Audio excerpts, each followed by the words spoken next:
예, 곽상도 의원입니다. 문희상 국회의장 관련 의혹이 보도되고 있습니다. 저희들이 확인한 내용과 추가할 사항들에 대해서 좀 말씀 더 드리도록 하겠습니다.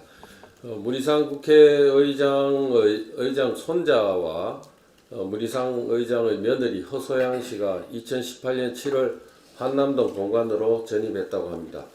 국회의장실에 확인하니까 의장의 주민등록은 의정부로 되어 있다고 합니다.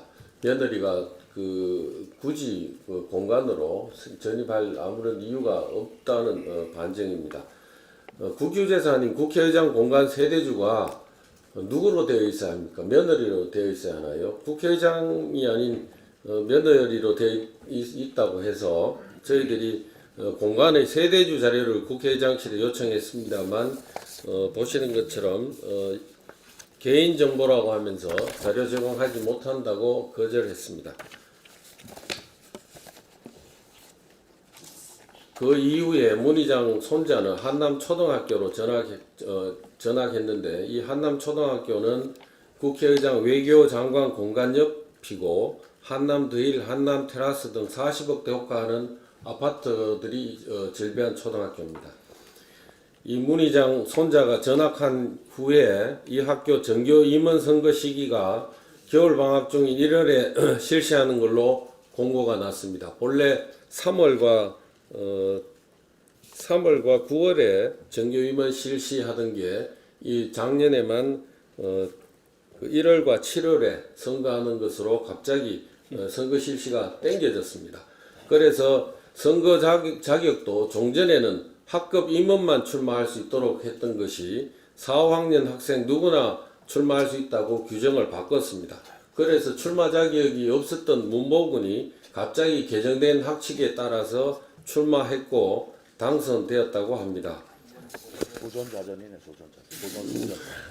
문희상 의장 손자는 정교회장으로 당선된 이후 세계 예능 교류협회 영어 말하기 대회에 나가서 수상했다고 합니다. 미국 대회에 나가서 스펙을 쌓았고 현재는 서울 지역의 중학교에 배정되었다고 합니다. 인근 국제중학교로 진학한 걸로 보이는데 저희들이 자료 요청을 해도 학교, 교육청, 의장실 전부 이 자료를 지금 제공해 주지 않고 있습니다. 국제중학교 진학 여부에 대해서 문희상 의장은 분명히 밝혀야 됩니다. 이 학교 학생 정교회장은 2016년부터 2018년 2학기까지 전부 6학년 학생이 했습니다만 2019년 1학기 회장만 5학년이던 문모군이 학생 회장을 했습니다. 지금 현재 금년 1월 달에도 그러면은 정교 임원 선거가 지금 치러져야 하기 때문에 학교에는 이렇게 선거 알림하는 교육통신이 알려져야 합니다만 금년 1월에는 이 선거 공고가 지금 올라와 있지를 않다고 합니다. 문희장 손자를 위한 일회성 한 번만 선거 규칙을 변경한 게 아니냐 하는 이런 의혹까지도 저희들이 추가로 제기합니다. 예, 문희상 의장의 손자가 국제중학교에 진학했는지 여부에 대해서 저희들이 확인을 요구합니다. 한편 문재인 대통령 외손자에 대해서는 저희들이 문다희 씨 아들이 방콕 최고 명문 국제학교 중 하나인 방콕 인터내셔널 프랩스쿨에 다니고 있다는 사실을 이번에 확인했습니다. 이 학교가 이어국이라는 이 책에 보면은 문다희 씨 아들이 이 학교에 재학 중이라는 사실이 사진으로 이름으로 분명히 나와 있고 저희들이 이번에 확인했습니다.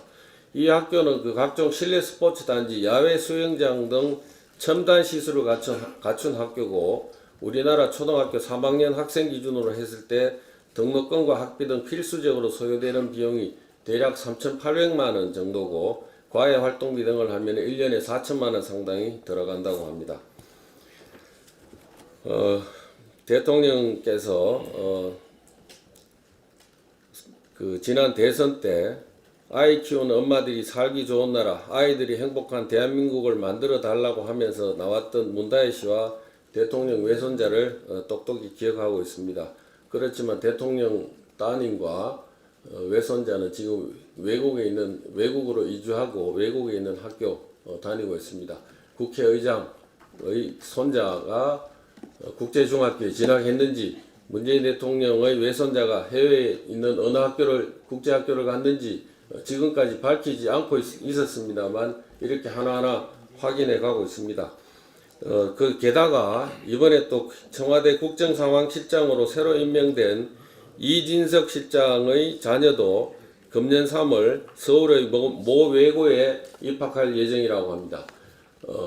자사고 외고 전부 없앤다고 하더니 본인들은 전부 이렇게 국제학교 외고에 지금 자기 자녀들은 전부 이렇게 진학시키고 있습니다. 정말 해도 이 사람들 정말로 해도 너무합니다. 없앤다고 하더니 자기들은 전부 이렇게 가고 있습니다. 참 더러운 인간들. 아니 아직 안 끝났습니다. 네, 조금만 하나만 더. 심재철 대검 부패부장을, 이 반부패부장이 아니라 부패부장입니다. 부패부장을 대검에 고발하려고 합니다. 같은 건으로 추미애 법무장관도 수사 의뢰하려고 합니다. 이 정당한 검찰 수사 방해하려는 심재철 부패부장과 이에 항의하는 대검 연구관을 격려하기보다 오히려 추태하며 망신 주는 추미애 법무장관을 각각 검찰에 고발 내지 수사 의뢰하려고 합니다. 언론에 잘 알려진 바와 같이 상가집에서 조국은 무혐의라고 심재철 부장이 말했고, 이에 대해서 대검의 양석조 연구관이 항의했다고 합니다. 심 부장은 이보다 앞선 13일 대검 회의에도 조국이 무혐의라며 하급 검사에게 무혐의 처리 위한 보고서 작성을 지시했다고 합니다. 상식적으로 보고서는 사실에 기초한 검사의 판단이 들어간 이런 내용이 돼야지, 상급자가 특정한 그 주문을 맞춰내는 이런 보고서를 만들어내라고 하는 게 그게 보고서가 아니라, 이거는 자기 의사를 관철하기 위한 그런 의무 없는 일을 하급 검사에게 지시한 것이라고 볼 수밖에 없습니다. 심 부장은 유재수 감찰 무마 수사에 참여한 검사들이 정당한 수사를 방해할 뿐만 아니라 공소장에 적시되고 재판부도 인정한 내용을 뒤집기 위해 수사팀에 압력을 가하며 명백히 반부패부장의 직권을 남용하여 부패부장의 면모를 보여주고 있습니다. 추 장관은 18일 심 부장의 검찰 수사 방해에 대해서 전혀 언급하지 않았습니다. 도리어 양검사 등을 상가집 추태 행위로 규정하며 오히려 공개적으로 망신을 주었습니다. 추 장관의 이러한 행위야말로 추태에 해당합니다. 추 장관의 지난 검찰 간부급 인사는 결국 현 정권 관련자들에 대한 수사를 방해하기 위한 것임을 스스로 인정하는 셈입니다. 현재 언론을 통해 보도되고 있는 심 부장 관련 내용은 관계되는 검사들이 모두 알고 있는 내용이어서 수사에 착수하기만 하면 곧바로 진상 파악이 가능합니다. 나아가 추 장관이 심 부장에게 조국 전 수석을 무혐의 처리하도록 종용 내지 지시하게끔 나서게 한 것이라면 이 역시 직권남용에 해당하므로 심재철 부장에 대한 수사에서 이 부분까지 조사해 추 장관의 관련성까지 철저히 수사해 줄 것을 촉구하는 바입니다.